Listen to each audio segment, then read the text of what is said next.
So, you've landed into Tokyo, Japan. You find yourself in the middle of Shibuya's shopping district, and you found the perfect little knickknack to bring home to your family. But when you go to inquire about the price, the salesperson only knows English. What do we do?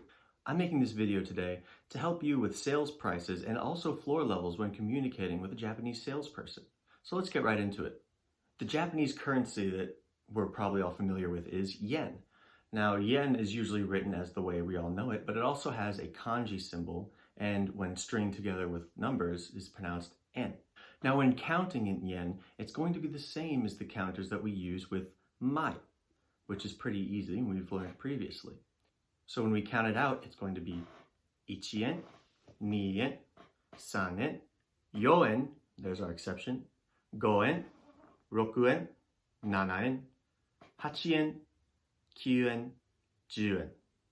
Pretty simple stuff. But it's all about learning those numbers first. And of course, if you want to inquire about the price, the question word for that is ikura. Ikura. So let's go ahead and give an example. Say you're just trying to ask somebody how much something is. It would go a little bit like this. Sumimasen, これはいくらですか? 150 yen desu. So see, the customer simply asked the salesperson for the price, and the salesperson responded with a nice and easy 150 yen, which is a little over a US dollar. Now let's say you find yourself in a huge shopping mall, a big old department store, and you're trying to get to that stationery section, but there's so many floors you don't know which one to go to. How are you supposed to ask that? Well, the counter we use for building level is kai. Kai. Now, when we count the numbers using kai, it's going to be the same as our counter for hon, which we also used previously. So as long as you study those numbers, this will be a breeze. There are a couple that have an exception with, two different kinds of pronunciations, but you're about to see. When counting the numbers using kai, it'll be as follows. 1kai, 2kai, 3kai, or 3kai, either is fine. 4kai, 5kai, 6kai, 7kai, 8kai, 9kai, 10kai.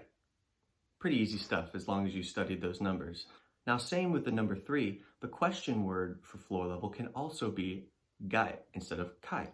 Both are fine. So it would sound something like nankai or nangai. Floor levels indicate location. We will be using a lot of location particles for them, such as ni and de, as well as made and ka. But it all depends on the sentence you're trying to form. If you want to ask somebody about where a certain store might be, it would sound something a little bit like this.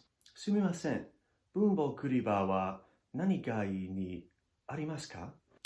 2階にございます. Arigato. The customer simply asked where the stationery section was, and the employee responded simply with the second floor.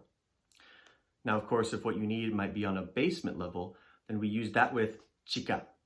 So a first level basement floor would be chikai kai. Chikai kai. So hopefully I've been able to help you with asking about prices as well as asking about floor levels when dealing in a Japanese store.